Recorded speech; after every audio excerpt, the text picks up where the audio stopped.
Operation सिंदूर में भारत ने जो किया है ना, उसके ऊपर काफ़ी बात हो चुकी है, लेकिन एक चीज़ जिसके ऊपर बात नहीं हुई है ना, वो है मसूद अजहर। एक टाइम जिस आतंकी को भारत प्लेन हाईजैक के बाद कांधार छोड़ने गया था। Security at the airports have to be tightened.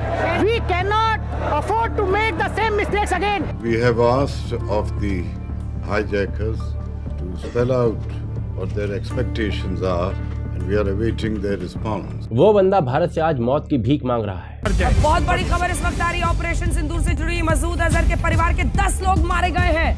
बड़ी खबर इस वक्त की हम आपको दिखा रहे हैं और उसी की तस्वीर भी आप दूसरी तरफ देख रहे हैं। हालांकि ये पुरानी तस्वीरें मसूद अजहर की। मैं भी मर जाता तो अच्छा था, ये मसूद अजहर ने कहा है।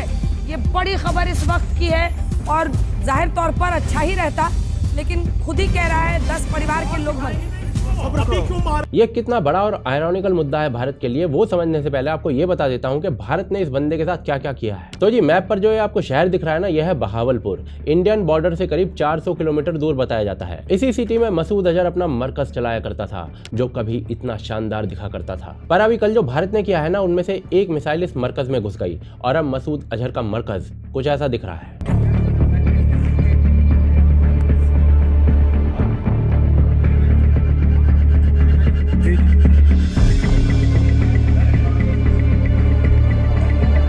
देखिए, एक्चुअल कांड ये नहीं है कि मसूद अजहर का मरकज उड़ा दिया गया है। असली कांड यह है कि मसूद अजहर का पूरा परिवार उड़ा दिया गया है। और इस कांड को करने के लिए ना, इंडिया की मिसाइल ने पता क्या क्या किया है। इस मरकज के अंदर जो आतंकवादी बैठे हुए थे ना, वो बेसमेंट के अंदर छुप के बैठे हुए थे। यानी मरकज को ऊपर से उड़ा भी देते तो बस बिल्डिंग गिरती। तो ऐसे में भारत की मिसाइल सीधा ऊपर से आई, मरकज के ऊपर गुंबद को फाड़ते हुए निकल गई। फिर नीचे जो बेसमेंट की छत थी ना, उसको फाड़ा और छत को चीरते हुए सीधे बेसमेंट में जाकर फट गई। अंदर जितने भी लोग थे ना, सब हूर गति को प्राप्त हो गए, जिसमें मसूद अजहर की फैमिली के 10 लोग थे और 4 उसके बेहद क्लोज गुर्गे थे। फैमिली के अंदर मसूद अजहर की बड़ी बहन, उसका जीजा, उसकी बीवी, भतीजा भतीजी सब मारे गए। पाकिस्तानी और इंडिया ने जंग शुरू कर दी है। अभी मेरे बहावलपुर सिटी के अंदर मौलाना मसूद अजहर साहब के जो है मदरसा है, उसके ऊपर 4 मिसाइल दागे गए हैं। 4 मिसाइलों के साथ हमला किया गया है मौलाना मसूद अजहर साहब के मदरसे के ऊपर। हम अपनी अफवाज पाकिस्तान के साथ खड़े हैं, लेकिन मेरा सवाल है कि हमारी एजेंसीज कहाँ सोई हुई थी, हमारी अफवाज पाकिस्तान कहाँ सोई हुई थी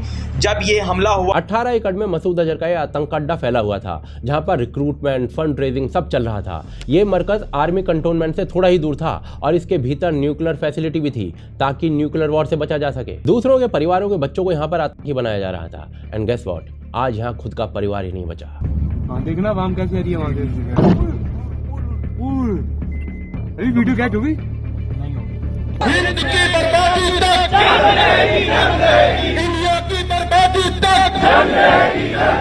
इंडिया की बर्बादी तक, भारत की बर्बादी तक, पाकिस्तान का मतलब क्या।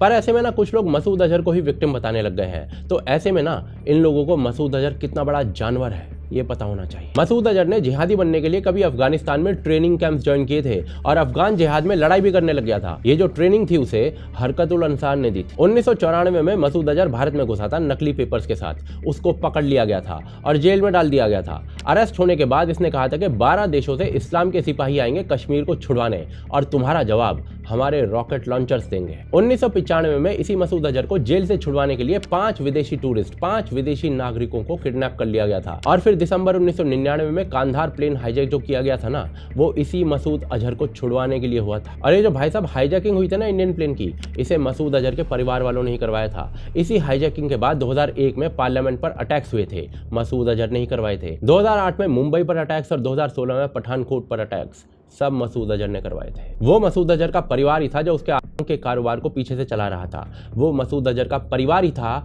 जिसने प्लेन हाईजैक करके उसको छुड़वाया था। और आज वही लोग मारे गए हैं इंडियन अटैक में।